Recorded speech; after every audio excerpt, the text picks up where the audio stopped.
Comment ça va, les gars? Trop en forme. Trop d'énergie quand c'est son sujet. Je suis en forme parce que c'est mon sujet. Le sujet de la dernière fois était pas ouf, hein. Non. Que j'ai trouvé, hein. Et celui d'avant.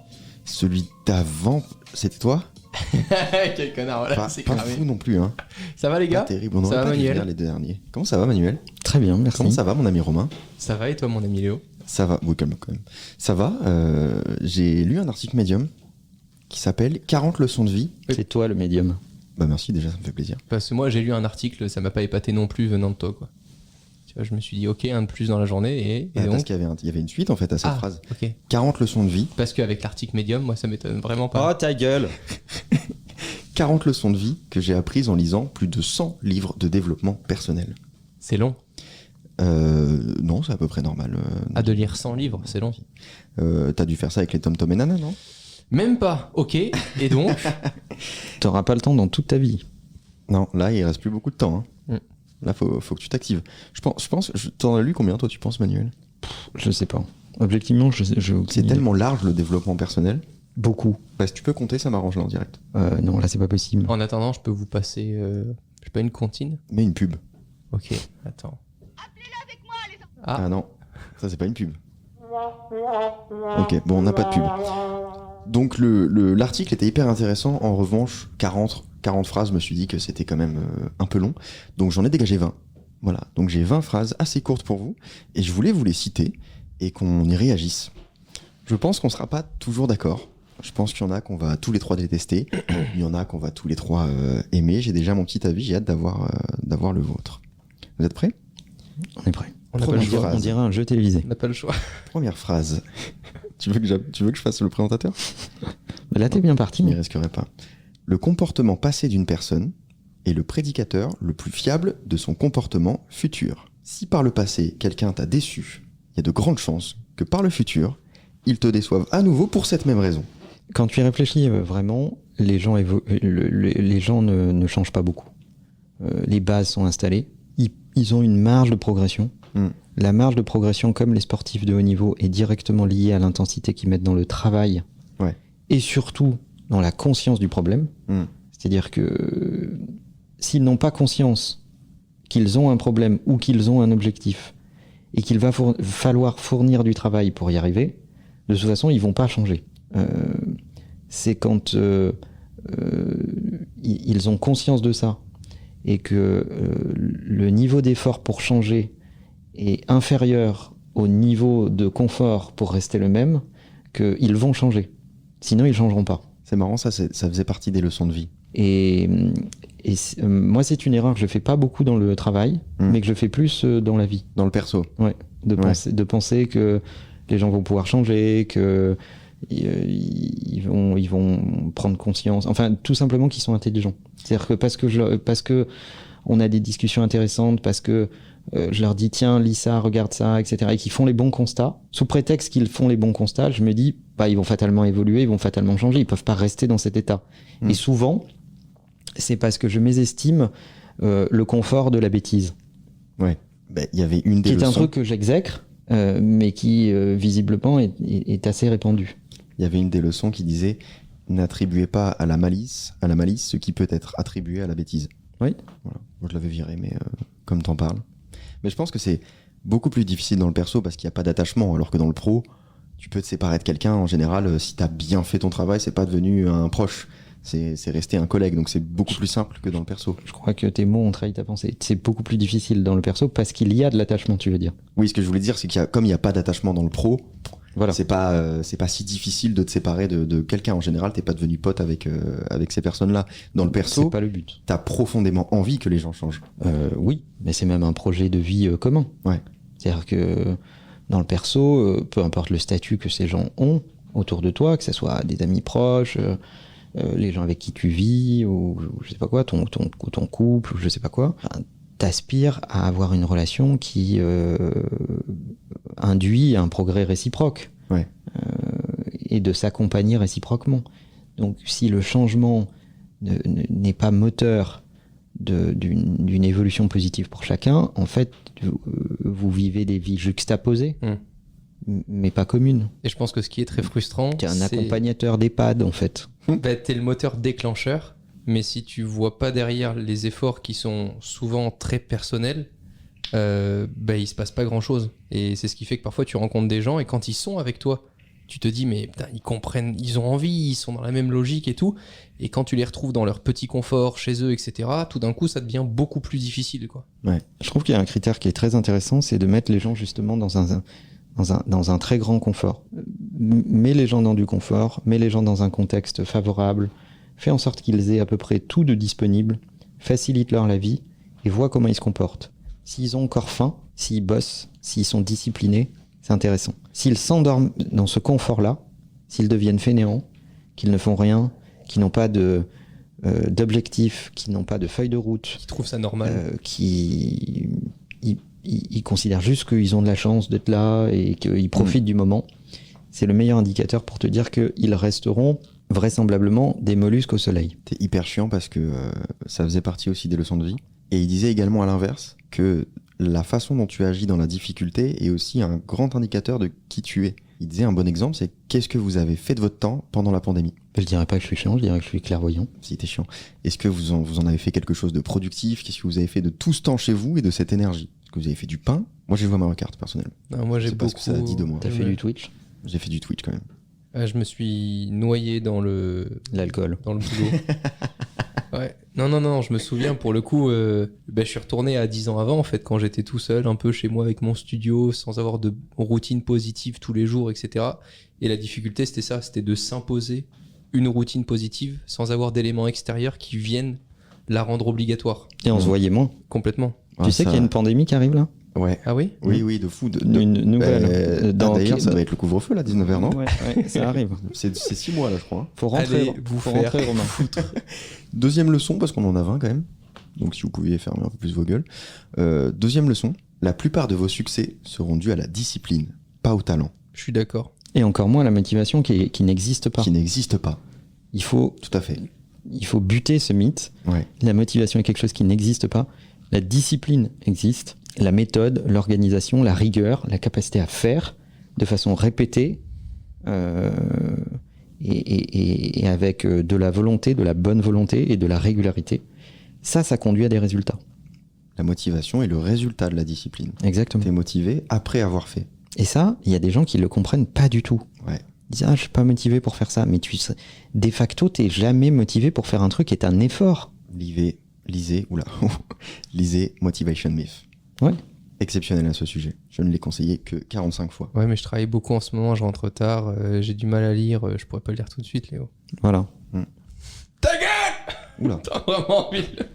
Même le micro, il l'a coupé en fait. Dit-il alors que c'est le 3e livre de sa vie qu'il est en train de lire. Ouais, peut-être, mais parce que justement, je suis énervé d'avoir mis trop de temps à comprendre. Ah, bah ce sera un autre point, tiens. Là, on est en off. Évidemment, Thomas a coupé, donc les gens peuvent pas m'entendre. Mais j'aimerais beaucoup que les gens s'abonnent à ta newsletter, Manuel, parce que on y apprend. C'est un coffre au trésor avec plein de savoirs. Un coffre de trésor avec plein de savoirs à l'intérieur. Et j'adorerais que les gens s'abonnent à la newsletter qu'on peut retrouver sur manueldiaz.fr. Vraiment, c'est exceptionnel. Merci Léo. Plaisir. Ah, c'était pas coupé? Non, je crois mince. pas. Je crois pas. Thomas, il nous fait que des vannes, celui-là. Non, mais Romain parlait de lecture et on en parle souvent, c'est vrai, mais je pense que et je l'écrivais justement, lire, c'est comprendre à 20 ans ce que tu aurais déduit à 40. Et c'est la meilleure synthèse que je puisse donner pour essayer de donner envie aux gens de lire. Et arrêter de me faire chier en me disant « Ouais, je lis pas, mais je regarde des vidéos, je lis des articles, des résumés. » Ça n'a rien à voir. Etc. Non, c'est pas ça. C'est pas ça. Lire, c'est se mettre dans un état de concentration, c'est travailler ta capacité de concentration, c'est t'éloigner de la distraction, c'est te confronter à un vocabulaire qui n'est pas le tien, peut-être à une langue qui n'est pas la tienne si tu lis en anglais, c'est fournir un effort intellectuel, c'est ne pas avoir un truc sous la main qui va te donner les réponses, mais t'obliger à réfléchir, à relire plusieurs fois le même passage parce que tu l'as pas compris, etc. Et c'est le début de la discipline. C'est le début de la discipline. Il faut savoir que dans les 48 lois du pouvoir, Romain a relu 48 fois la première. T'es con. C'était très long. 3e leçon, vous n'obtenez pas ce que vous méritez, vous obtenez ce que vous attendez. C'est votre état d'esprit qui détermine ce que vous obtenez. Je pense qu'on obtient ce qu'on est. souvent. Pas ce à quoi on aspire, pas ce... non, il faut que tu sois véritablement, et ça ne ment pas, ce que tu espères devenir.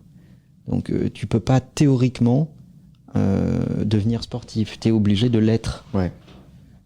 Si tu ne l'es pas, tu ne le seras jamais, en fait. Si tu as véritablement envie d'aller vers un objectif, si tu as envie de réaliser, je sais pas quoi, un projet, une boîte, lancer des produits ou je sais pas quoi, tu le seras pas par la vertu du Saint-Esprit. Il va falloir l'être. Vraiment. Et donc pour ça, ça va te demander d'abandonner des trucs. Donc tu veux réaliser des projets prématurément, arrête d'être un enfant. Si tu te comportes comme un enfant, tu réaliseras pas ces projets, tu auras des résultats d'enfant. Si tu as une vie d'étudiant, tu auras des résultats d'étudiant. Si tu as une vie d'adulte, tu auras des résultats d'adulte. Si tu te cultives comme un adulte, tu sauras soutenir une conversation avec d'autres adultes qui vont être capables de peut-être avoir de l'intérêt pour ce que tu dis, et peut-être même de t'encourager ou te donner des conseils. Mais si tu n'es pas ce à quoi tu aspires, eh bien, c'est un rêve en fait. C'est un projet qui n'a pas de roadmap et qui n'a pas de deadline, c'est un rêve. Et on a parlé de la notion de mérite dans le podcast il y a pas longtemps. Ça veut rien dire d'obtenir ce que tu mérites. Alors, pas du tout. Tu mérites rien du tout. Je pense on s'est déjà tous fait la réflexion de voir quelqu'un dans un métier, dans un commerce ou quoi. Oh là là, cette personne, elle pourrait être mannequin. Ah. C'est-à-dire, déjà peut-être qu'elle a pas envie d'être mannequin, et peut-être aussi qu'elle a rien fait pour. C'est-à-dire, être mannequin, c'est pas juste être un peu beau gosse. Non, c'est être beaucoup beau gosse. C'est être beaucoup beau gosse, et c'est faire la démarche, et c'est apprendre à poser, etc. Enfin bref. Et ça suffit plus parce que nous, on a des talents qui sont plutôt dans ce segment, etc. Oh, merci Manuel. Non, Léo, je crois que non. Ouais, de moi. Et quand tu discutes avec les agences de mannequins avec lesquelles on négocie pour placer certains de nos créateurs, etc., tu te rends compte qu'être beau gosse, ça suffit pas. Maintenant, il faut de la personnalité, de la répartie, il faut parler plusieurs langues, il faut être capable de voyager, il faut être un bon produit média, il faut être capable de faire des interviews, etc. Et ça suffit pas. Le mannequin sur papier glacé qui fait quelques photos et qui se retrouve dans des magazines, c'est fini. Je veux dire, ça fait bien longtemps que la Redoute n'envoie plus de catalogue. Donc vous méritez. Dans le pire des cas, tu seras mannequin la Redoute. Vous méritez rien du tout, vous méritez juste ce que vous êtes. Des pauvres merdes. Pardon, je suis peut-être allé un peu loin là-dessus. Un petit peu, ouais, je crois. Non, On passe au 4e conseil. Moi, je passe mon temps quand les gens me déçoivent à dire tu mérites la mort. Alors, tu vois. Moi, j'aime bien ta remarque, Manuel, qui dit mais attends, il respire le même air que nous, lui? Oui. Ça, elle est très violente, je trouve. C'est vrai, c'est du gâchis. Allez, 3e. On ferait mieux de planter des arbres, ils contribuent positivement à la planète, alors que certains êtres humains la gâchent par leur médiocrité ou l'inadéquation entre leurs prétentions et leurs actions. C'est la version un peu plus extrême que il a le droit de vote. Oui. 4e conseil. D'ailleurs, non, je voudrais juste rajouter un truc là-dessus en disant que quand tu as des ambitions mais que tu ne travailles pas, ne te mens pas. Tu n'as pas d'ambition, tu as des prétentions. 4e leçon. Le bonheur... j'ai trop hâte d'avoir votre avis sur celle-là. Le bonheur consiste à trouver le bon équilibre entre votre travail et vos relations. Aucune de ces choses ne vous apportera le bonheur seul. Alors déjà là, Romain, il dit, mais les relations, qu'est-ce que c'est les relations? Il a pas dit sexuel. Hein. Donc te branler au travail, ça suffit pas. Moi, je pense que peu importe... C'est ça la synthèse. Peu importe si t'appelles... Peu importe si t'appelles ça du personnel, du travail, des relations, tout ce que tu veux, je pense que... Ça, c'est faux déjà.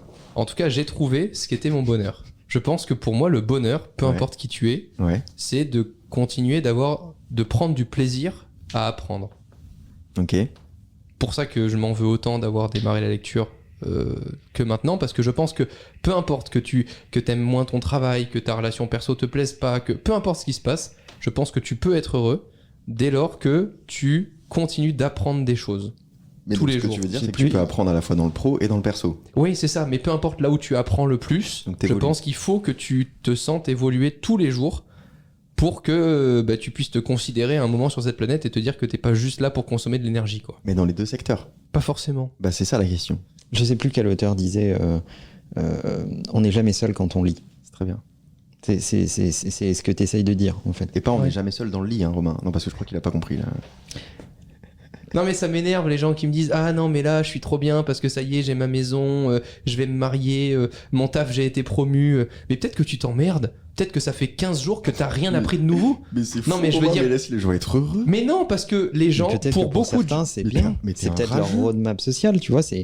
Ils ont une roadmap avec des cases et des étapes. Et ces étapes sont vachement importantes pour eux. mais ce qui et m'énerve ils c'est que veulent c'est les souvent, franchir. c'est souvent matériel et en fait j'ai compris que le matériel ne t'aide pas à être plus heureux. Non, mais attends, Alors mais attends. tu dis ça, t'as pas une flic-flac au poignet non plus. Hein. Attends, mais t'es un rageux de fou. Qu'est-ce que tu t'en branles si quelqu'un te dit bah je suis heureux parce que j'ai une famille? Bah non, mais ça m'emmerde. Peut-être que tu te fais chier quand tu regardes le foot le soir à la télé. Qu'est-ce que tu t'en fous? Parce Non, que mais ce qui déjà, est je- gênant, c'est quand c'est Dupont de Ligonnès qui le dit. Ah oui, ça c'est la famille était terrassée. Déjà je trouve que enfin je sais pas, vous arriverez à dire que vous êtes heureux? Vous êtes heureux les gars? c'est difficile. En fait, Moi, on m'a déjà posé cette question, j'ai déjà répondu. Alors, je peux oui, répondre lui, dans ce podcast. le bonheur, ça l'emmerde tout ça. Mais machin. c'est une ambition que je trouve inaccessible. Il faut une énorme prétention pour prétendre au fait d'être heureux. Mm. De façon durable. Tu peux avoir des petits moments, des échantillons, mais la vie est un combat. Ça peut Et pas il être constant. il faut pas vendre Disneyland aux gens. Il faut leur vendre la réalité. C'est que c'est beaucoup de travail, beaucoup de discipline, beaucoup de rigueur, beaucoup de courage dans tes relations, le courage de dire ce qui déplaît, le courage d'être honnête. C'est difficile d'être heureux. C'est un combat. Et au milieu de ça, tu as des petits échantillons de moments suspendus qui peuvent ressembler à une forme de bonheur, de plénitude, voilà. Mais voilà, c'est comme ça, c'est éphémère. Il faut les saisir sur l'instant et s'en souvenir. Mais le reste du temps, c'est pas ça. Et c'est à force de vendre aux gens que cet état devrait être permanent, Ouais. durable, etc., qu'on en fait des loukoums. Et tu deviens dépressif en fait. Oui. Parce que tu te lèves un matin du mauvais pied, tu dis bah merde, je suis pas heureux dans ma vie. Bah non, juste. Moi je me dis que quand je dézoome sur ma vie, je suis heureux. C'est-à-dire, t'enlèves tes lunettes. Parce que. Elles zooment pas mes lunettes. Bon, un peu quand même. C'est pas des télescopes. Parce que quand je vois ma vie, je me dis ah putain, c'est stylé quand même. J'ai fait des trucs, je suis fier de ce que j'ai fait. Après, est-ce que tous les matins en me levant, je suis heureux d'aller voir vos gueules, de faire du sport et de devoir écrire toute la journée et chercher des sujets? Pas dans l'absolu, je suis pas heureux toute la journée en fait. Mais j'ai compris que le bonheur, c'était pas ça, c'était plus large que ça. Il y a des jours où je suis très heureux de vivre, tu sais pas trop pourquoi. Il y a des jours un peu moins, mais c'est pas grave, ça fait partie du process. Et ce que je voulais dire par rapport aux objets, etc., c'est que c'est super éphémère. En fait, c'est surtout ça qui me frustre. C'est de voir aujourd'hui des jeunes qui idolâtrent beaucoup de choses grâce aux réseaux sociaux ou à cause d'eux, et qui se disent, bah, le jour où j'ai la belle voiture, le jour où j'ai la maison, etc., je serai heureux. C'est pas ça. Parlons de matérialisme 2 secondes, puisqu'on va sur ce terrain. Quand tu ne fournis pas le travail qui va te procurer ces petits instants de bonheur dont on parlait tout à l'heure, la satisfaction d'avoir atteint un palier, un objectif, progressé dans un projet, obtenu le oui que tu attendais et pour lequel tu as tant travaillé, etc., etc. Quand tu es impatient, bien tu vas compenser. Et donc tu vas t'acheter du bonheur. Tu vas t'acheter un bonheur éphémère. Ouais. Donc tu vas aller t'acheter un objet, un statut, un statut social, Ah. C'est bien celle-là. une voiture, c'est pas du tout dirigé. Une voiture. Une Une voiture. qui te fait kiffer ou qui change le regard des autres sur toi, etc. Tout ça, ce sont des artifices. T'es en train de te maquiller. T'es en train d'essayer de faire oublier les boutons que t'as sur la gueule. Même si un V12 Atmo pour Sangue de Ferrari, c'est pas mal quand même. Voilà. Oui, c'est très bien. Et après, il va faire chier Mais- les gens parce qu'ils Je sont fais contents exprès, d'acheter une bande de maison, c'est connards. fou, hein. Voilà. Mais en Mais c'est fait, vrai. tous ces éléments-là, ce ne sont que des artifices. Alors c'est super. Moi, je suis le premier à dire, mais si ça te fait kiffer, fais-le, etc. Et c'est super. Mais il faut que tu sois capable, si tu as les moyens, et on parle pas de moyens, parce qu'on n'est pas en train de parler de trucs extraordinaires. Tu peux t'acheter un truc tout simple qui te fait kiffer. Hein. Mais il faut que tu aies les moyens de les acheter aussi vite que de t'en défaire. Si tu n'es pas capable de t'en défaire aussi vite que tu les as achetés, alors tu as un rapport au bonheur qui est un peu biaisé. Et tu penses que les artifices, tout ça, il faudrait arrêter? Tu penses qu'il faudrait faire feu d'artifice? Bien Léo. Merci. C'était pour enchaîner sur le 5e conseil. On en a 20. Ouais, 5e leçon, faudrait qu'on accélère un peu. Sur les 10 prochains, j'ai rien à dire. La plupart des gens passent leur vie à essayer d'être exactement comme leurs parents, ou à faire tout leur possible pour ne pas leur ressembler. Comprendre vos expériences d'enfance peut vous aider à briser ce cycle. On en a un peu parlé dans le précédent podcast, pour le coup. Ouais. Qui était mon sujet, c'est ça? Qui était ton sujet. Et c'est vrai que Mais on va le refaire en mieux, là. c'est assez notable, tant il y en a peu. Ça, c'est vrai. Quel connard. Non, mais il a raison de le dire. C'était le 2e sur 100, d'ailleurs. Exactement. Et donc, une attitude enfantine, c'est ou le mimétisme ou l'opposition. Ouais. Le fait d'être soi demande beaucoup de travail. Mais être la copie conforme du modèle parental ou le strict opposé du modèle parental, c'est très enfantin. Ouais. C'est un interrupteur on-off, tu vois. Il n'y a pas de nuance. Le fait de s'explorer, de savoir qu'on est un peu ça et aussi son contraire, que nos expériences sont mixtes, métissées, mélangées entre nos parents, nos rencontres, nos déceptions, nos succès, etc., etc. Et que tout ça construit un personnage avec des éléments d'assurance et des faiblesses, ça demande beaucoup plus de maturité. Moi, je suis mon père, mais avec moins de barbe. C'est sûr. 6e leçon. Attention, Romain. Celle-ci, elle est compliquée. J'ai dû la relire quelques fois, je l'ai reformulée en anglais, elle était catastrophique. Bah tu vas la lire 3 fois, connard. Il faut vous concentrer. T'es pas obligé de dire vous. Si. Vous ne pouvez pas retirer une idée de la tête de quelqu'un avec de la logique si cette idée n'a pas été placée par de la logique en premier lieu. Oui, c'est logique. Rester en dehors des débats émotionnels, peu de personnes sont véritablement attachées à la vérité. C'est-à-dire que si quelqu'un, on va dire, porte un amour irrationnel à une action ou à quelqu'un d'autre, c'est extrêmement difficile de lui retirer ça de la tête avec de la logique, puisque de toute façon, ce n'est pas raisonné. Donc la logique ne suffira pas. Je peux prendre un exemple automobile? Non. Ils s'achètent des maisons, ils sont contents. Vas-y. Non, mais parmi ma communauté, il y a beaucoup de gens qui sont irrationnellement fans de l'automobile avec des moteurs thermiques pour que je puisse défendre une seule seconde le confort de voyage dans une voiture électrique. Alors que moi-même, j'aime les deux, tu vois. Mais donc je comprends ce que tu dis, parce que si ils n'arrivent pas sur ce sujet avec un regard nouveau et qu'ils ont déjà des a priori beaucoup trop ancrés, tu peux pas les sortir de ça, quoi. C'est pour ça C'est qu'on- difficile. C'est pour ça Mais qu'on moi, dit je suis que- arrivé à la conclusion que Romain était un bisexuel automobile. Ah oui. C'est une bonne façon de le dire. Bah oui. C'est pour ça qu'on dit souvent que les gens qui n'y connaissent rien dans un sujet sont absolument sûrs d'eux. C'est parce que c'est tellement pas raisonné leur avis sur la question que de toute façon, tu peux pas les raisonner. Ce qui est entré dans ton esprit par un biais, il y a deux façons. Soit ça rentre par Devant. l'éducation, l'apprentissage, soit ça rentre par la logique, soit ça rentre par l'émotion. Ouais. Tu ne pourras pas extraire de l'esprit de quelqu'un avec une autre méthode que celle qui a été utilisée pour que ça rentre dans son esprit. Ouais. Romain fait des barres de rire parce qu'il a à peu près 5 ans d'âge mental, donc on a dit rentrer. Donc lui, il voit des carrés dans des ronds, il a qu'à pousser un peu fort. Hein, voilà. Ah non, il voit la baise. Et vous voyez pas les images. Parce qu'aujourd'hui, Eh ben non, c'est pas mais filmé. T'es obligé d'assumer, là, Romain. Pas du tout. Mais c'est catastrophique. Ils exagèrent toujours. Oui, oui. Et donc voilà, c'est ça qu'il faut en retenir. Et on peut pas sauver les gens contre leur propre volonté. Ouais. Quelqu'un qui veut croire éperdument à quelque chose, et tu as beau avancer des arguments logiques, tu pourras pas l'empêcher d'y croire. Regarde les platistes. Putain, c'est fou, c'est l'exemple que j'allais donner. Non, j'allais dire, les gens qui sont persuadés qu'on n'est pas allé sur la Lune. Aussi. Comment ça leur est rentré dans la tête? Bon, ils ont vu une vidéo vite fait, un montage, un truc qui a jamais existé sur YouTube. Les complotistes en général. Tu peux leur donner des contre-exemples et leur expliquer scientifiquement pourquoi ça marche pas, mais comme ils ont pas ces codes-là, ils vont jamais les comprendre. Donc c'est beaucoup plus simple de juste s'en tenir à la fausse interview sur YouTube. C'est vrai. Merci Romain. Merci de ta contribution. 7e leçon de vie. La plupart des gens ne veulent pas changer.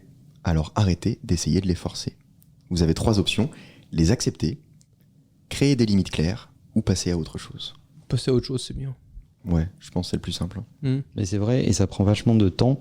Et moi, pour le coup, je me sens assez concerné d'accepter que les gens, globalement, ne veulent pas changer. Ce qu'ils veulent, en revanche, ce sont les résultats de la vie de quelqu'un d'autre. Oui. Ça, ils le veulent.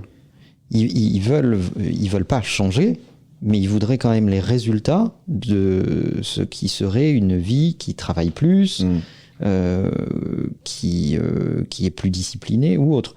Les résultats sont toujours désirés, mais le changement rarement. Tu le disais tout à l'heure, ils ont les prétentions. Exactement.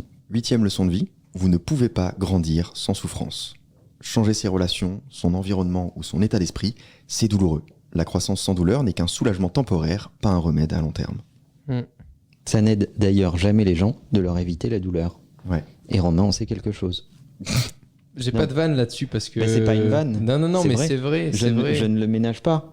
Ah merde, je pensais qu'il y avait une vanne. Il s'en plaint pas, Même moi, même pas. parce qu'il Mais- est arrivé au stade où maintenant il accepte les coups.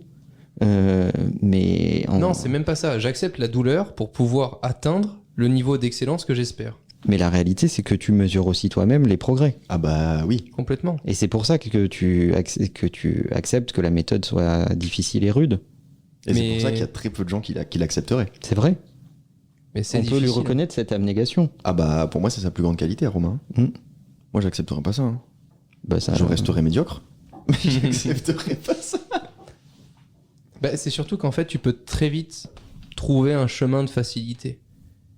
Mais ce qui est chiant, c'est que même si ce chemin de facilité t'amène une partie de cette valeur matérielle, financière ou autre, bah, elle t'apportera jamais ce sentiment d'être heureux et de se sentir exister, etc. Ce que ça t'apportera t'apportera jamais, c'est la considération.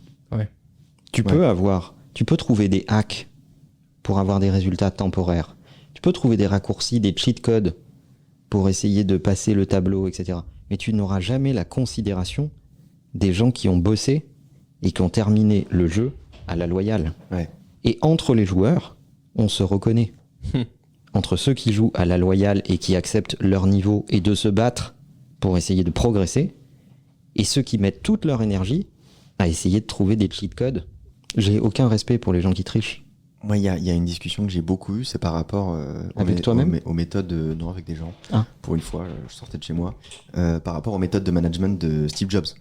Oui. Il y a toujours des gens qui ont lu 4 phrases chez Combini.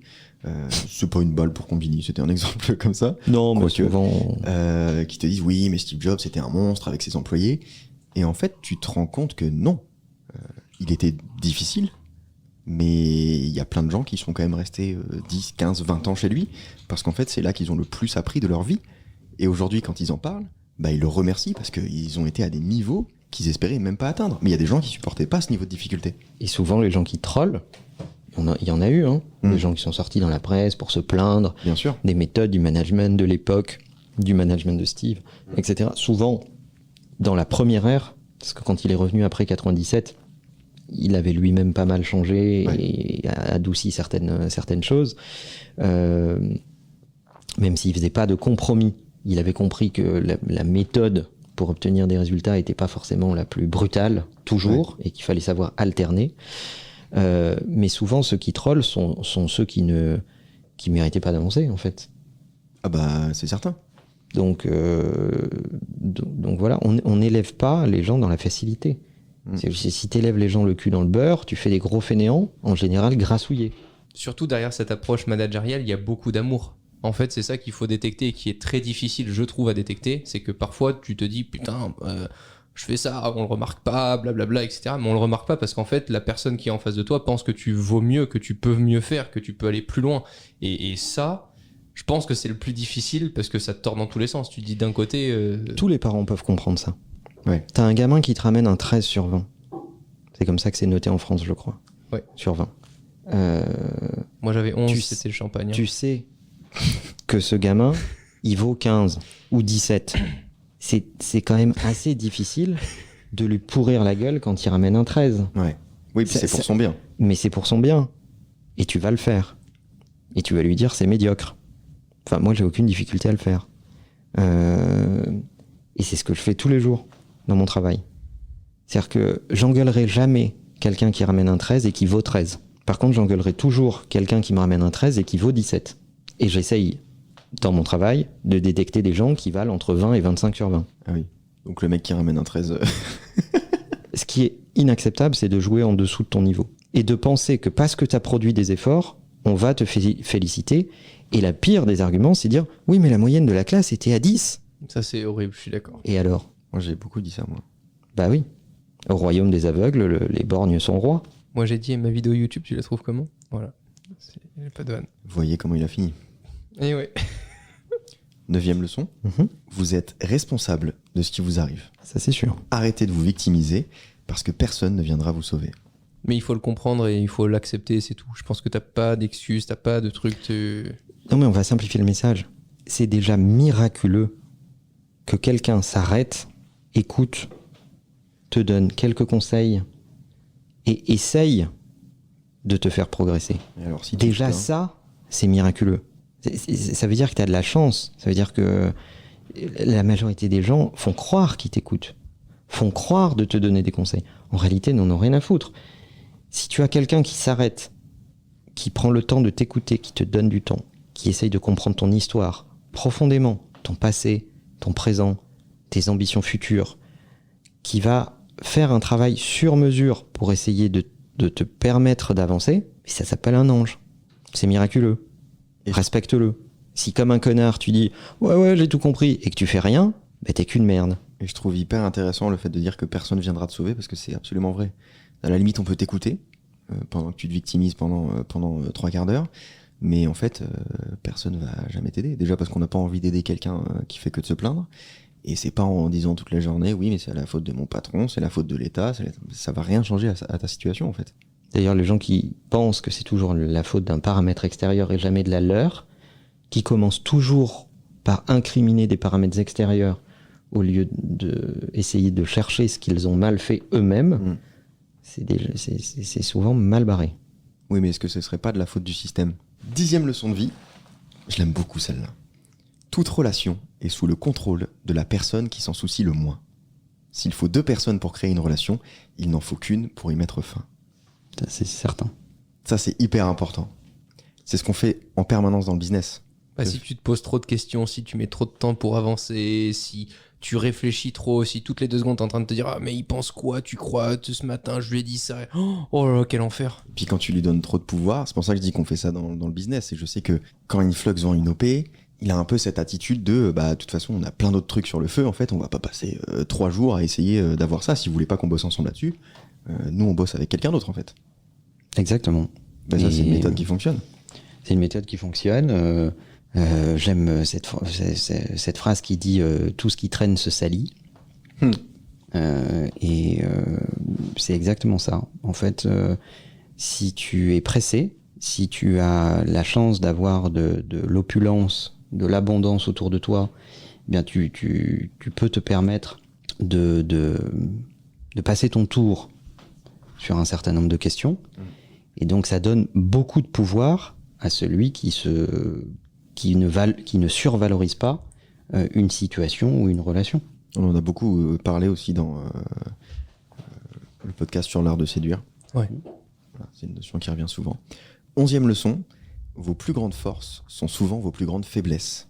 Ce qui fait le succès d'une personne dans sa vie pro peut la rendre insupportable dans sa vie perso. Bah regarde, Romain et son intelligence. J'allais dire, il y a un truc que vous pensez insupportable chez vous, dans le perso, mais qui a une qualité pro. Vas-y Romain, je te donne le droit de te venger. Ah bah oui, il y a des trucs à dire sur Manuel, je pense. Ah oui. Déjà l'odeur. C'est gratuit, mais c'est bien envoyé. Manuel, je dirais l'implication. L'implication qu'a Manuel pour le travail bien fait, etc. dans le pro, c'est génial, parce que ça te pousse toujours à l'excellence et tout ça. Dans le perso, ça peut te rendre fou et ça peut rendre une relation trop importante ou avec trop de valeur trop rapidement. Ouais. Parce que Manuel veut pas perdre plus d'une semaine, quoi. C'est mort. Enfin, s'il y a un truc qui marche pas, faut le savoir maintenant. Donc, quitte à le faire maintenant, faisons-le maintenant avec 150% des ressources, plutôt que d'essayer de le faire crescendo et de voir dans 3 mois comment ça se comporte. Voilà. Et donc ça, dans le business, c'est génial parce qu'avec Manuel, c'est action-réaction. Dans le perso, ça peut faire tomber beaucoup de dominos. Oui, c'est très vrai. Je suis extrêmement impatient. Je considère que le temps est un truc que tu n'as pas le droit de gâcher. Et donc, il faut aller très vite. Il y a des sujets dans lesquels il faudrait prendre son temps, il faudrait être plus prudent, etc. Et moi, je considère que, bah non, en fait, quand tu sais, tu sais. Donc, tu y vas, ça fonctionne, c'est super. Ça fonctionne pas, tant pis, en fait. Mais je pense et je pense que tu as tout à fait raison quand tu dis ça, en fait. Ça peut rendre les choses dures à supporter pour beaucoup. Parce que moi, la seule chose qui m'intéresse, c'est l'exceptionnel. L'excellent ne me suffit pas. Toi, Léo, ça serait quoi le point que tu trouves très positif en pro, mais qui t'aide pas du tout en perso? Je crois être assez parfait, mais je vais réfléchir quand même. Ouais, non, parce que tu es pas forcément... Enfin, tu vois, non, pas... Okay. Je pense que déjà, il y a très peu de différence entre le moi pro et le moi perso. Comme je suis pas très pro, je suis plus souvent perso finalement, donc il y a assez peu de différence. Sors de ton personnage, Léo. Non, je sais pas. Je pense que j'ai une capacité à ne jamais me causer de problème. Et en fait, simplement, quand un truc m'emmerde, je le fais pas. Et je pense que c'est une très grande qualité pour ma vie pro, pardon. Je pense que c'est une très grande qualité parce que ça m'évite de faire plein d'erreurs et de partir un peu dans tous les sens. Et au final, je fais que des trucs que j'aime profondément. Dans la vie perso, c'est un peu plus complexe. Parce que c'est une vision assez égoïste, finalement. Oui, et le point de la liste qu'on vient de citer, c'est que tes faiblesses sont en réalité... tes plus grandes forces. Tes plus grandes forces. Et en fait, pour Léo, c'est sa sensibilité. En fait, sa sensibilité est une très grande force. Ça lui permet de ne pas lire les situations comme les autres, d'être plus subtil dans la lecture des situations. Mais comme il n'a pas tellement envie de montrer ça, il va s'en cacher derrière des vannes, un personnage un peu plus aseptisé ou distant, etc. Mais ça ne veut pas dire qu'il ne se passe rien dedans. Et en fait, j'essaye tous les jours de le convaincre, alors j'irai pas jusque-là, mais de le convaincre que sa sensibilité est une force. Voilà, prochain point. Je l'aurais pas analysé. Ouais. Et attends, on a dit Romain? Non, prochain point. On n'a pas dit Romain, il me semble. Non, on n'a pas dit. Romain? Mais là, l'épisode va faire 2h30. Alors Romain, chez toi. Dites-le moi pour moi ça me va très bien. Je sais pas. Peut-être le choix des chaussures. T'es quel connard. Non, c'est ni un atout dans le perso, ni un atout dans le pro. C'est vrai, c'est tout le temps de la merde. Alors, on va trouver autre chose. Romain ne prend jamais rien mal. C'est vrai. C'est-à-dire qu'il a une très très grande tolérance, mais qui est surhumaine. Tu peux lui dire n'importe quoi, du moment que t'es quelqu'un qui l'apprécie, ça lui posera pas de problème. Ouais, mais si t'es l'autre partie, j'en ai rien à foutre. Si un jour il t'a dit un truc qu'il a mal pris, bon, c'est que tu fais pas partie de ces gens-là. En revanche, c'est une très bonne qualité dans le pro, parce que je pense du coup que t'es un peu rentre-dedans, c'est-à-dire que t'as pas peur de dire les choses. Et dans le pro, c'est hyper important de pas avoir peur de dire les choses. Je pense que dans le perso, ça peut te poser quelques problèmes, parce que c'est parfois plus délicat, et parfois dans le perso, les gens ont pas forcément envie que tu ailles comme ça, de but en blanc, leur dire ce qu'ils ont peut-être besoin d'entendre. C'est vrai que j'ai dû faire beaucoup d'efforts, parce que sinon c'était... Dans le pro, je savais que pour faire avancer certaines choses, etc., j'arrive, je donne mon opinion, ça te plaît pas, mais c'est le mien, je t'emmerde et on passe à la suite. Dans le perso, c'est vrai que c'est un peu compliqué. Et donc, j'ai commencé un petit peu à essayer de me mettre à la place de l'autre. Ce qui est un énorme chemin. Pour moi, c'est exceptionnel parce que vraiment, il y a de ça même pas 3-4 ans, tu me disais ça, je te disais bon. Mais tu n'es pas une exception et dans ta génération, encore moins. Il y a eu une ablation de l'empathie sur la majorité des gens de cette génération. En fait, le monde est regardé au prisme de quel est leur intérêt. Ouais. Parce que c'est la génération on demand. Donc je veux pas attendre, je veux ça tout de suite, maintenant, nanana. Donc il y a un niveau d'empathie qui est assez faible Alors ok, c'est une généralité, on peut pas dire ça de toute cette génération, etc. Ok, mais il n'empêche que quand on regarde la vaste majorité, et ça s'explique, hein, d'un point de vue sociologique, ça s'explique. C'est la génération de la précarité, c'est la génération qui a vu ses parents subir le chômage, les vagues de licenciements inexpliqués On va tous crever, de toute façon. au profit des profits et pas d'une entreprise consciente et humaine, c'est la génération de l'angoisse écologique, etc., etc. Donc tout ça, ça crée un repli extrêmement égoïste, en se disant de toute façon, tout autour de moi est tellement pourri que j'ai aucune raison d'avoir une espèce de grandeur d'âme, de discipline, de valeur, d'éthique morale que je ne fais pas pour moi, mais que je fais par principe. La notion même de par principe est un truc qui est extrêmement absent si vous avez aujourd'hui entre 18 et 30 ans. Eh ben merci pour un compliment qui finalement n'est pas tant un compliment que ça dans le pro. T'es une merde. Ouais. 12e leçon. Le confort est un terrain fertile pour la médiocrité. Ben on en a parlé. La croissance ne se produit que lorsque vous êtes dans l'inconfort. Ouais. On a parlé un petit peu de l'art de se mettre en difficulté il y a pas longtemps, avec une petite spécialité. On a mangé des piments, on s'est bien arraché la gueule. Oui, Manuel. Tout le monde le D'ailleurs, comprend. allez voir notre TikTok. Tout le monde le comprend quand tu t'entraînes physiquement. Ouais. C'est-à-dire quand tu t'entraînes physiquement parce que tu veux progresser, tu acceptes d'avoir mal. Ça fait partie du deal. Ouais. Donc tu sais que tu vas devoir fournir un effort, que tu vas avoir des courbatures, que ça va piquer, etc., etc. On a plus de mal à l'accepter intellectuellement. Ouais. Bah, c'est la même chose. Pour progresser intellectuellement, il faut avoir mal. C'est la condition du progrès. Moi, j'ai Il va tellement- falloir que tu te déçoives, il va falloir que tu te fasses violence, il va falloir que tu appliques des méthodes de pensée qui ne sont pas les tiennes. Il va pas falloir que tu les comprennes, il va falloir que tu les appliques. Et il y a une grande différence entre ceux qui les comprennent et ceux qui les appliquent. Une des qualités de Romain, c'est que il les comprend et il finit par les appliquer. Un de On ses a dit défauts, assez, là, je pense qu'il faut qu'on arrête. Hein. Un de ses défauts- Merci, tu l'annules quand même. c'est le délai entre les deux. Ok. J'ai eu peur, je pensais que t'allais le saucer dans ce podcast. Ferme ta gueule. Non, mais ça va, Ah. il est sur la bonne voie. Merci. 13e leçon, on en a parlé tout à l'heure, donc je vais juste l'évoquer rapidement. L'adversité est le meilleur indicateur de qui vous êtes. Mhm. Pas de commentaire à faire en plus là-dessus. Non. On a parlé en plus des adversaires. Moi, Dans le j'estime que précédent plus podcast. tes c'était mon adversaires sujet. sont de haut niveau, plus ça dit des choses sur toi. Ça veut dire que tu joues dans la bonne cour, c'est très bien. Vaincre des gens qui n'ont pas un bon niveau montre que tu es en train de perdre ton temps ou t'attaquer à des plus faibles, ça sert à rien. On le comprend très bien dans les jeux vidéo d'ailleurs. C'est beaucoup moins marrant de jouer avec ton petit neveu de 4 ans que de jouer avec quelqu'un en ligne qui a à peu près ton niveau. Je te reprends quand tu veux, FIFA. Bah, je te fume à chaque fois, donc... Bon, on y va les garçons, là, concours de garçons hein 14e leçon. Le succès exige... Oula. Pardon 14e leçon. Et il dit quoi alors, Le le phénix succès exige un engagement. Vous ne pouvez pas viser une cible que vous refusez de voir. L'ambiguïté de vos objectifs entraîne l'ambiguïté de vos résultats. Bah oui. Il n'y a pas de vent favorable à celui qui ne sait pas où il va. C'est pas ça. Je cherchais la citation exacte. C'est Sénèque. Je pensais que tu allais me la donner. C'est pas ça, tout à fait. C'est à peu près ça. Google it. Il n'est de vent favorable pour qui ne connaît pas son port. Alors moi, je n'en mange pas, personnellement. C'est vrai. 16e leçon. La vraie richesse... Oh, Romain, j'adore. J'ai hâte d'avoir ton avis. La vraie richesse se mesure en temps libre et non en accumulation de possessions. Bah ça a été écrit pour Romain, ça. Les voitures de luxe et les biens coûteux cachent des insécurités. Alors oui, c'est vrai, ça cache des insécurités. Et sur la première partie de la phrase... Le temps, oui.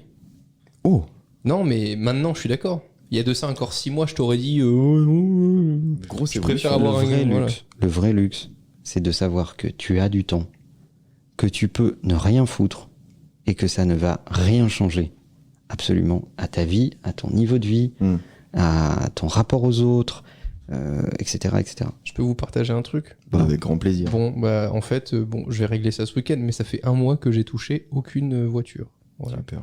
Voilà. Ça Je m'a n'ai fait pas peur. fait de petits tours en voiture, de trucs que j'aime bien faire le week-end, etc. J'ai cru que tu allais nous parler de la sortie des écoles. Non, mais c'est vrai que, tu vois, c'est là où, par exemple, la lecture, quand en pleine semaine, tu peux prendre 40 minutes dans une journée pour juste lire un livre qui te plaît, C'est fou. Hein. mais tu te sens tellement riche. Même 3 heures. Hein. Non, mais c'est fou. Vraiment, tu Alors te que sens. t'en as pas envie à la base. Hein. De base, t'en as pas envie, mais vraiment, tu te dis juste, putain, c'est incroyable, le temps s'arrête en fait. Mm. En fait, je suis pas obligé de juste être dans une accumulation de plus je fais d'emails, plus je fais de trucs, mieux c'est quoi. Mais ça, on s'arrête 2 secondes. La suroccupation. Le principe de se suroccuper ou de se montrer occupé, etc., c'est aussi donner énormément de pouvoir au regard des autres. C'est une dépendance au regard des autres. Pourquoi ? Parce qu'on est dans une société qui valorise énormément le travail et les facteurs extérieurs de richesse liés au travail et au succès. Et donc, il faudrait être toujours très occupé, inaccessible, indisponible, ne pas répondre à ses emails, etc., etc., pour être quelqu'un qui a réussi. Alors, Et les gens, d'ailleurs, sont étonnés quand tu restes accessible. j'allais dire, toi, t'es un très bon exemple là-dessus, parce que quand on te voit de l'extérieur, on se dit, lui, il doit être injoignable. Alors que c'est tout l'inverse. Ça, parce que tu t'appelles Léo, Bah, c'est tout. Peut-être, mais il n'y a pas que moi dans son entourage. Ouais, mais il y a très peu de personnes. Bah, il y a quand même pas mal de gens dans l'entourage de Manuel qui bossent avec lui ou alors dans le perso, pour qui il est extrêmement joignable parce qu'il sait que ça a un intérêt. Je suis pas d'accord. Oh bah alors là... Pas du tout. pardon. Non, non. Je pense qu'il y a moins de 10 personnes dans le répertoire de Manuel qui peuvent l'appeler et où Manuel va répondre du premier coup. Non mais c'est pas une question de répondre du premier coup. Non, mais je suis d'accord Mais avec ça. quand On tu parlait vois- de choses Quand différentes. tu vois le nombre de calls qu'il prend dans la journée, Oui. c'est quelqu'un d'extrêmement joignable, Manuel. C'est pas quelqu'un qui te dit en permanence, bah parlez à ma secrétaire. D'ailleurs, il a Ah pas, non, il a non, pas de bien sûr, secrétaire. bien sûr, bien sûr. Non, non, ça oui. Ça fait Toi, 25 tu ans que parlais je de travaille. relations sexuelles. Je n'ai pas de secrétaire.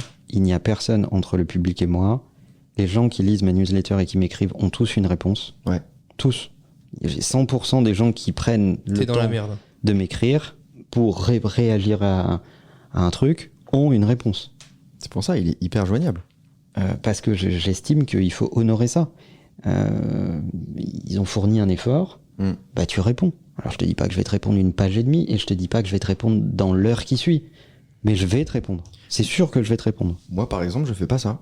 Donc, m'envoyez pas de message. Et je sais que vous, c'est pas vos codes. Non, en fait. pas du tout. Mais voilà, moi j'estime pas que être inaccessible est une preuve du fait que t'es important. Ça rassure le mec de se dire je vais quand même pas répondre à ce mec. Ou alors, c'est ce que je déteste le plus, c'est les mecs qui regardent sur Twitter, tu sais, ils disent oh bah lui il a pas beaucoup de followers, je lui réponds pas. Ça existe ça? Bah oui, Non, ça mais existe. en même temps, moi, c'est pas mes codes, mais Mais c'est con. les gens, ils me posent des questions qu'ils devraient poser à l'assistance d'Apple aussi. Voilà, mais si la question est débile, ne réponds pas. Mais c'est pas parce que t'as pas beaucoup de followers que tu mérites pas une réponse. Si ce que tu dis est très intéressant, on va te répondre. Les seules personnes auxquelles je réponds pas, c'est quand on m'envoie des trucs débiles qui flirtent avec, bon, j'en ai pas beaucoup heureusement, mais qui peuvent flirter avec des insultes ou des trucs Ça, tu inintéressants. me les envoies. Voilà. Mais Bah, envoyez-les à Romain directement. Vous allez pas être déçus. voilà. Mais ouais, moi j'estime que... Alors attention, c'est pas parce que t'es accessible que tu donnes ton temps à n'importe qui. Hein. Bah non. Non, mais être accessible, ça veut pas dire que tu réponds tout le temps. Ça veut dire qu'il y a des portes d'entrée. Exactement. Après, tu peux prendre la mauvaise. Voilà. Et je sais extrêmement bien faire un autre truc qui est d'être inaccessible. Oui, ça c'est Si je le décide, si j'estime que tu m'as démontré que t'étais une perte de temps absolue et que tu ne servais à rien, et après avoir essayé, réessayé, expliqué, réexpliqué, sincèrement, j'excelle dans le silence. Hein. Je pense que vous pouvez en témoigner. Mm. Et puis ça va pas me perturber en plus personnellement. C'est sûr. 17e leçon. Oui. Je crois que c'est ma préférée parce que c'est celle que j'applique le plus dans le pro. Ne prenez pas de critiques de personnes dont vous ne prendriez pas de conseils. Ça, c'est une arme de défense massive quand tu fais du contenu sur Internet. Et dans la vie en général, je pense. Mais c'est vrai. C'est vrai. J'ai pas grand chose d'autre à Non, elle se suffit rajouter. elle-même. Elle se suffit Ouais, ouais, elle-même. complètement. Il n'a pas écouté Romain. Non, Si. Romain, il était sur son téléphone. Il était en train de jouer à Flappy Bird. Non, j'ai juste rien à ajouter. 18e conseil. On en a parlé tout à l'heure, elle est facile celle-là, c'est pareil, on va pas avoir grand-chose à dire dessus. Lire est le super pouvoir le plus accessible que la plupart des gens refusent d'utiliser. Bah, c'est plus facile de regarder tes PMP. Hein. Voilà, bon, ça c'est lancé.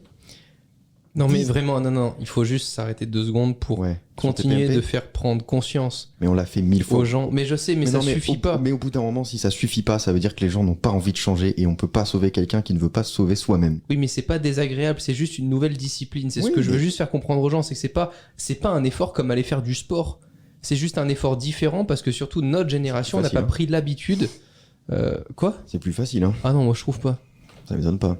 Bon, tu peux te mettre avec un bon petit verre de jus de pomme, une petite lecture, une musique un peu d'ambiance. Franchement, c'est stylé de lire. Oui, Ah c'est bah, ce que je dis. Tu m'étonnes que tu comprends ce que tu lis.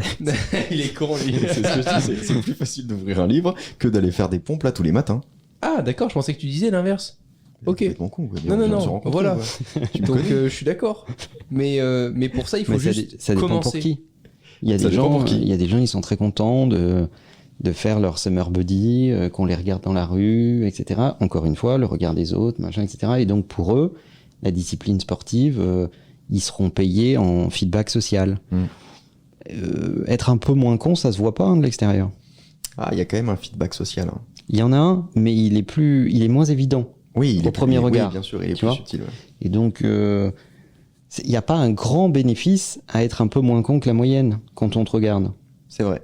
Après, sur la durée, c'est quand même plus sympa. Ça, c'est pas que le summer, là. Non. 19e leçon de vie. Votre réussite dépend de votre capacité à retarder la gratification. Les choix faciles que vous faites aujourd'hui rendront votre vie plus difficile plus tard. Mais je l'ai tellement dit, redit, réexpliqué. À chaque fois, je m'étonne moi-même de trouver des métaphores dans ce que j'écris. J'en ai bien parlé de mes newsletters, mais c'est vrai que c'est des sujets dont je parle souvent dans mes newsletters, mais j'essaye de trouver différents angles pour faire en sorte que ça parle aux gens qui lisent. Mais la facilité d'aujourd'hui, c'est ta dette de demain. Tu t'endettes. Chaque fois que tu fais un choix facile, tu t'endettes. C'est comme ça qu'il faut le voir, je pense. Et à un moment, il faudra payer l'addition. Donc, est-ce que tu veux faire des efforts aujourd'hui pour avoir un solde positif et ne jamais avoir à être endetté? Ou est-ce que tu veux prendre du bon temps aujourd'hui et courir derrière le remboursement de ta dette toute ta vie? C'est quand même pas bien compliqué à comprendre, hein. Arrête, j'ai l'impression de me faire engueuler par mon banquier. Mais j'aime à pas trop ça. comprendre jamais. À appliquer, c'est. C'est plus dur, ouais. Bah oui, parce que c'est comme la dépendance en fait. Tu commences toujours par dire ouais mais c'est qu'un petit verre, Ça marche aujourd'hui, ça marchera Bon, demain. ça, on le fait, hein. c'est pas grand chose, c'est de la drogue douce, c'est pas de la drogue dure, etc. etc. Mais tu le fais tous les jours. Et au bout d'un moment, quand tu consommes tous les jours, quand tu passes de produit en produit de toujours de plus en plus fort, etc. Au final t'es juste un camé en fait. Mais ce qu'on dit Et là. tu peux être un camé à la facilité. Est-ce que c'est Un ok, camé à la sortie, aux boîtes, au resto entre potes, etc. Et au bout du bout, une semaine est passée et tu n'as rien fait de productif pour toi. Tu as juste fait de la distraction ou de l'abrutissement social. Mais j'allais dire juste les personnes qui, quand elles rentrent chez elles, considèrent qu'elles ne sont plus au travail, donc elles ne doivent pas fournir d'efforts pour elles-mêmes. Ne serait-ce que ça, c'est une dette que tu paieras un jour. Rentrer chez toi et te dire pour une fois que je rentre à 17h, tu fais du TikTok, tu fais du Facebook, tu te prends un bain, tu glandes rien et après tu regardes la télé jusqu'à t'endormir. En fait, c'est juste con. T'aurais pu ne pas travailler, mais juste être productif pour toi et pour t'élever avec toi-même en fait. Oui, y a pas Juste, de travail. Déjà, si tu considères que investir sur toi, c'est un effort et du travail, il y a déjà un problème. mais il y a Le beaucoup trop de travail, gens. c'est une tractation, un deal où tu échanges du temps et de la compétence contre de l'argent. Ça, c'est le travail. Et la vie perso, c'est passer du temps à essayer de faire des choses qui te rendent un tout petit peu moins con que la veille. Et ça se passe centimètre par centimètre. Et pour certains, millimètre par millimètre. Léo, ça. 20e et dernière leçon. Mhm.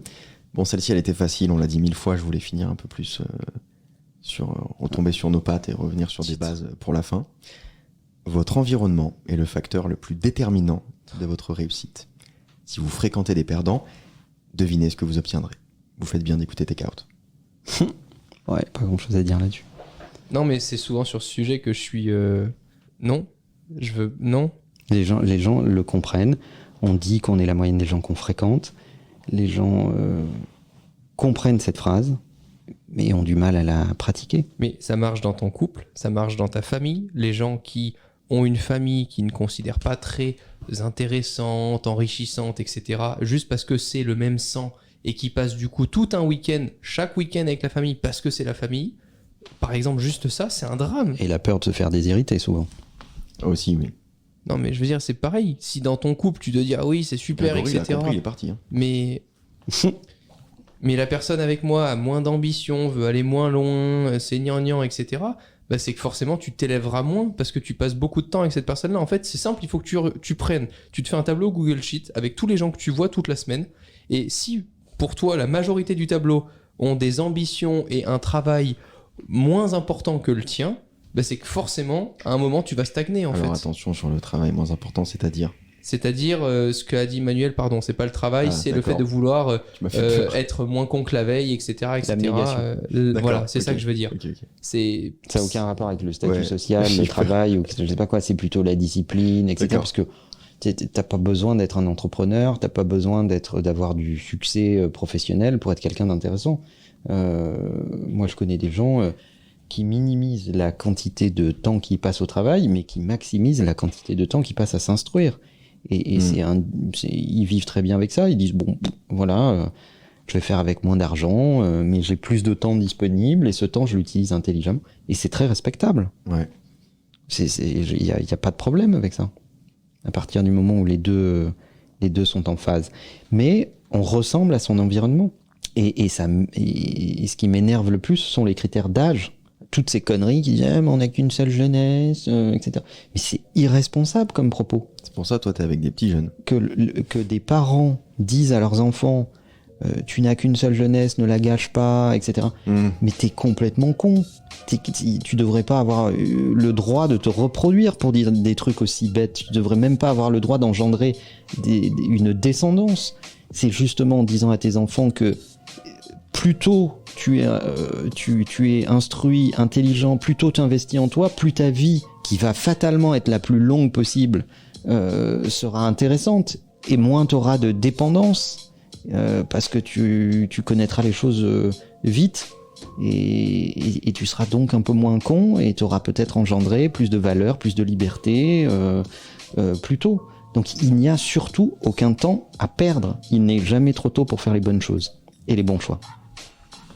La bise. Salut.